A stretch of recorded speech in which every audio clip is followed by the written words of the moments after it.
দুইটা ইম্পর্টেন্ট বিষয় নিয়ে আমাদের কথা বলার আছে। প্রথম বিষয়টা হচ্ছে আমরা ইতিমধ্যেই খবর পেয়েছি যে বাংলাদেশের প্রায় 15টি ব্রিজে যে টোল দেওয়ার যে ব্যবস্থাটি এইটি বন্ধ করে দেওয়া হয়েছে স্টুডেন্টদের কথা বলে। আমাদের জায়গা থেকে স্পষ্ট বার্তা, এটি রাষ্ট্রের একটি যে আয়, এই আয়ের একটি অংশ এই ব্রিজগুলোতে যে টোল দেওয়ার বিষয়টি। সো কেউ স্টুডেন্টদের কথা বলে হোক, বৈষম্য বিরোধী ছাত্র আন্দোলনের কথা বলে হোক, এই নামের অপব্যবহার করে কেউ বাংলাদেশের কোথাও ভুলে এই কাজ করবেন না।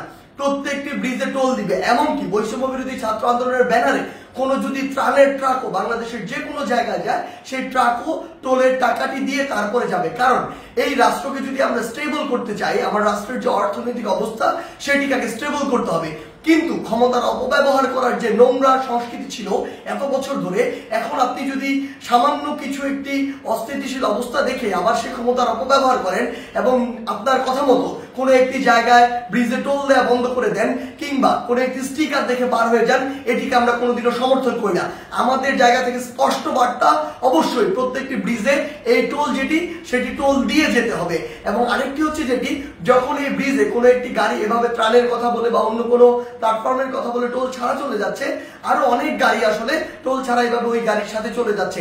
এই যে অপসংস্কৃতিটি কিংবা ক্ষমতার অপব্যবহারের যে নোংরা বিষয়টি, এটি আমরা কখনো সমর্থন করি না। রাষ্ট্রের যে আয়ের সেক্টরগুলো রয়েছে সেগুলো সুন্দরভাবে চলতে হবে রাষ্ট্রের সুন্দরভাবে চলার জন্য। আরেকটি গুরুত্বপূর্ণ বিষয় যেটি আমরা দেখতে পাচ্ছি, বিগত 16 বছরে আওয়ামী লীগ ফ্যাসিস্ট সরকার কি করেছে, তার ক্ষমতার অপব্যবহার করেছে। আওয়ামী লীগ বাদে অন্যান্য যত রাজনৈতিক দল ছিল, ওই রাজনৈতিক দলগুলোকে বিভিন্ন মিথ্যা মামলা দিয়েছে, হয়রানি করেছে, চাঁদাবাজি করেছে কিংবা তাদেরকে এলাকা ছাড়া করেছে, যেটিকে আমরা কখনোই সমর্থন করি না বলেই আজকে 16 বছর পরে হলেও ছাত্র জনতার গণঅভ্যুত্থানের মধ্য দিয়ে আওয়ামী লীগের পতন হয়েছে, আওয়ামী লীগ দেশ ছাড়া হয়েছে। কিন্তু আজকে যদি এই গণঅভ্যুত্থানের পরেও আমরা দেখি অন্য কোনো একটি দল বা অন্য কোনো একটি দলের নেতাকর্মীরা ঠিক একই কাজটি করে, তাহলে আপনারা এই আওয়ামী লীগ থেকে কি শিক্ষা নিলেন? একটা জিনিস মনে রাখবেন, আমরা আসলে এই নির্যাতকের পরিবর্তন চাই না, আমরা এই নির্যাতনের যে সিস্টেমটি সেটির পরিবর্তন চাই।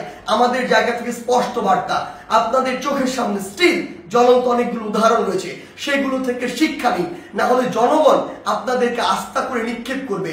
আমরা যেন এটি না দেখি যে কাউকে আবারও মিথ্যা মামলার ওই চক্রটিতে যেতে হচ্ছে, কাউকে আবারও কোনো দোষ ছাড়া বিনা দোষে ঘর বাড়ি ছাড়া করা হচ্ছে, ঘর বাড়ি ভেঙে দেওয়া হচ্ছে কিংবা তাদেরকে নির্যাতনের শিকার করা হচ্ছে, কিংবা আমরা শুনছি দেশের বিভিন্ন জায়গায় একটি চাঁদাবাজির নতুন চক্র গড়ে উঠছে। আমরা আপনাদেরকে স্পষ্ট করে বলতে চাই, আমরা আমাদের জায়গা থেকে বৈষম্য বিরোধী ছাত্র আন্দোলন এই সকল ক্ষমতার অপব্যবহারের বিপক্ষে, এবং আমরা এগুলোর বিপক্ষে সবসময় কথা বলে যাব। আপনাদের সহ আপনাদের যারা স্টেক হোল্ডার রয়েছে, যারা আপনাদেরকে এগুলো করার জন্য আসলে উৎসাহ দেয় কিংবা আপনাদের ওই সমর্থক গোষ্ঠী যারা চুপ করে থাকে, তাদেরকে বলছি, জনগণ যদি একবার এই সকল সেন্টিমেন্টের বিরুদ্ধে দাঁড়িয়ে যায়, তাহলে আপনাদের অস্তিত্ব সংকটে পড়বে। তাই জনগণের চাওয়াটার কথা চিন্তা করুন, সময়ের দাবির কথা চিন্তা করুন।